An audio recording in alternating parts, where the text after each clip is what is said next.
Mesdames et messieurs, bienvenue dans ce JDN de ce vendredi 12 février 2016. Les titres, c'est tout de suite. Les croyants du monde entier ont un jour en commun. Il s'agit du vendredi, cela se fait ressentir surtout en temps de carême chez les musulmans comme chez les chrétiens. La rédaction du groupe Médias du Sud s'intéresse ce vendredi au rituel du chemin de la croix. Les bibliothèques ont-elles un avenir dans ce contexte de modernité? Le constat, en tout cas, est que les opportunités offertes par les nouveaux outils de communication menacent dangereusement les espaces de lecture traditionnels. Vous aurez les éléments de réponse dans cette édition. L'actualité internationale mettra fin à ce journal. C'est tout pour le sommaire. Le développement, c'est dans un instant. Bienvenue dans cette édition. Le vendredi est le jour que tous les croyants du monde entier ont en commun. En temps de carême, surtout, la ferveur est générale chez les musulmans comme chez les chrétiens. Dans le dossier de la semaine, nous nous intéressons ce vendredi au rituel du chemin de la croix. Léa Suzanne Tchaoutine. Dans la tradition catholique, le chemin de la croix est un acte qui permet aux fidèles de revivre et de commémorer la passion du Christ. À l'église Saint-Benoît de Néma, les paroissiens nous parlent de leur dévotion à Jésus.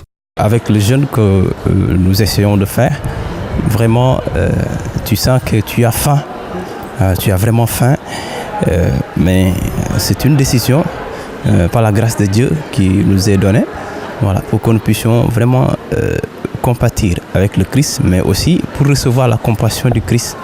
Le vendredi, non seulement pour les chrétiens, mais aussi pour les musulmans et même pour les religions traditionnelles, c'est un jour qui, pour nous les chrétiens, marque la commémoration de la mort de notre prophète. Je sais qu'il a souffert pour moi et qu'il a donné sa vie pour moi, puisqu'il a versé son sang pour mon salut. Moi, ça ne me fait aucun problème de me mettre à genoux, de me lever à mon âge jusqu'à la fin du chemin de croix.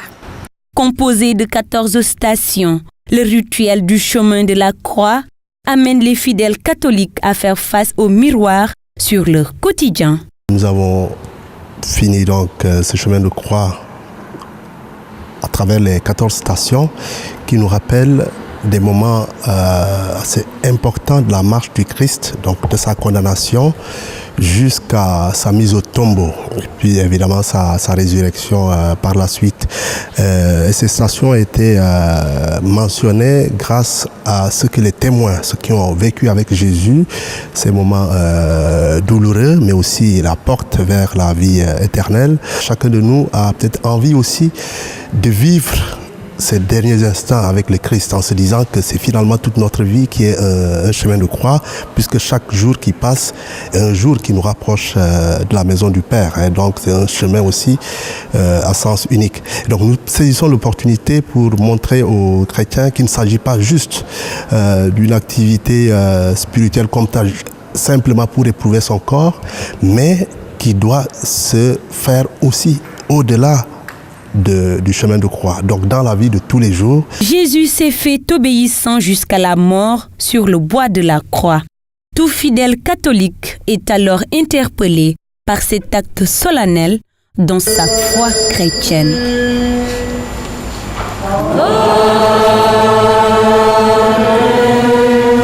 En tant que temple du savoir, surtout pour les étudiants, élèves, enseignants et chercheurs, les bibliothèques sont de moins en moins fréquentées.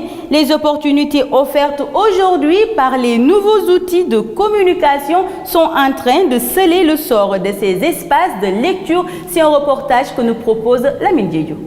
Les instituts de documentation et coins de lecture sont aujourd'hui moins en moins fréquentés par les étudiants élèves avec l'avènement de la nouvelle technologie qui influence beaucoup. Les nouveaux outils offerts par la technologie poussent les lecteurs à tourner le dos aux bibliothèques classiques. La fréquentation s'est diminuée un peu à cause de l'ordinateur, mais l'ordinateur ne pourra même pas remplacer la lecture.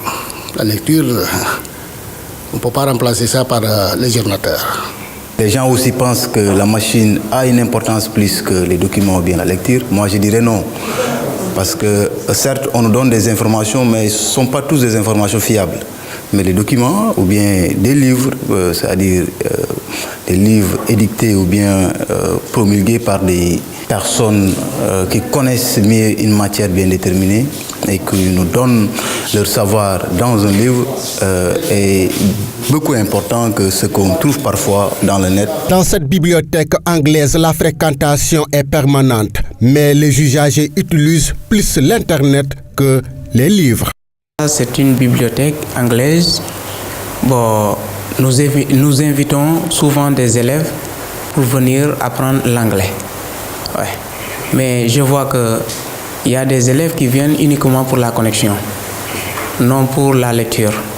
Mais des fois, il y a des étudiants de UVS qui viennent ici pour faire la lecture. Les étudiants du mouvement Erindin, conscients de ces conséquences qui peuvent arriver à des élèves, ont implanté un coin de lecture à Kandjalan. Ce qui a poussé le mouvement à mettre en place un coin de lecture, c'est-à-dire on a vu que le centre culturel est un peu loin du quartier de Kandjalan. On a dit pour que les gens puissent se déplacer pour aller jusqu'au centre culturel, ça va être un peu difficile.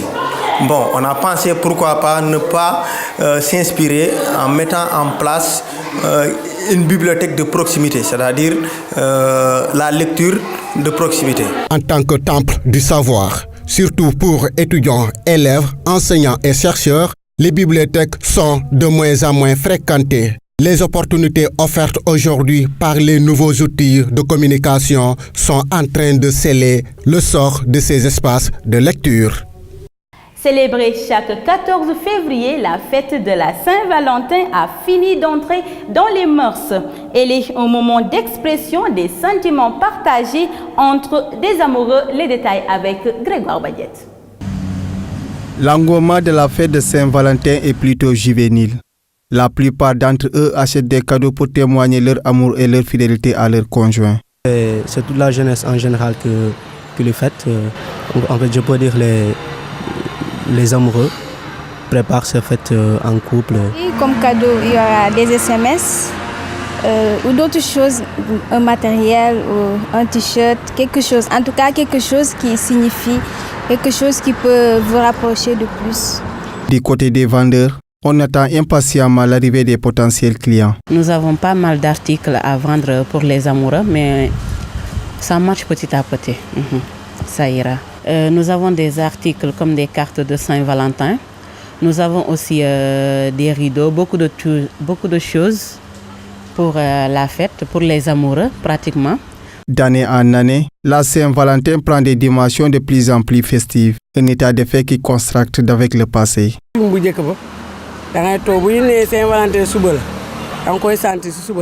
Auparavant, on sentait la Saint-Valentin dès le premier lever du soleil, avec un bon petit déjeuner, et le soir, on sortait en promenade avec nos maris, suivis par des cadeaux.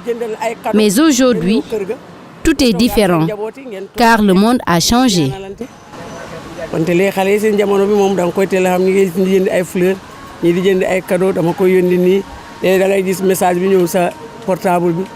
En tout état de cause, les jeunes vivent pleinement cet événement, devenu un temps fort dans les moments de loisirs de cette catégorie sociale en particulier. À présent, l'actualité internationale s'installe en bref et en images. Le président du Ghana, dans le but de soutenir une campagne contre le mariage des enfants, a menacé de commettre un assassinat si quelqu'un tente de marier sa fille alors qu'elle est mineure. Il a fait cette déclaration publique à Accra lors de la cérémonie d'ouverture de la 7e conférence africaine sur la santé sexuelle et les droits, le 10 février 2016. Le processus des primaires aux États-Unis se poursuit. Le dernier rendez-vous dans le camp démocrate, c'était ce jeudi. Les débats télévisés mettant aux prises Bernie Sanders et Hillary Clinton. Le sénateur du Vermont a marqué les esprits en remontant le scrutin dans le New Hampshire il y a 3 jours. Cela a conduit Hillary Clinton à être plus offensive.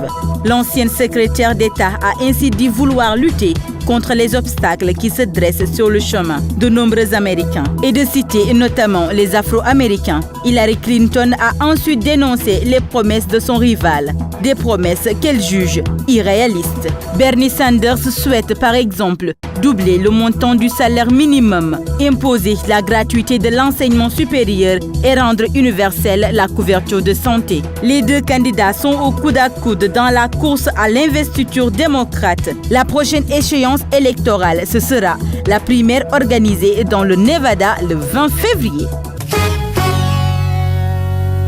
Zuma doit partir, clament inlassablement des Sud-Africains déterminés.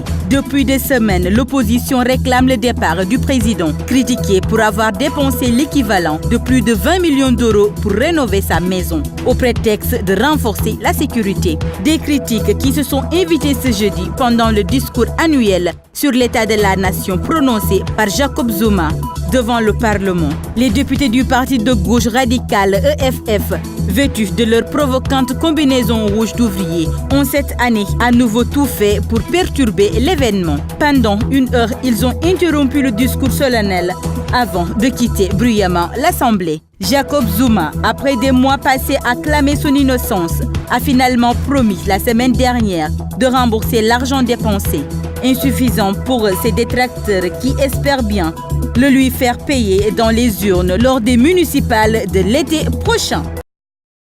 Voilà qui met fin à cette actualité de ce vendredi 12 février 2016. Restez connectés sur www.gms.sn. Bon week-end à toutes et à tous.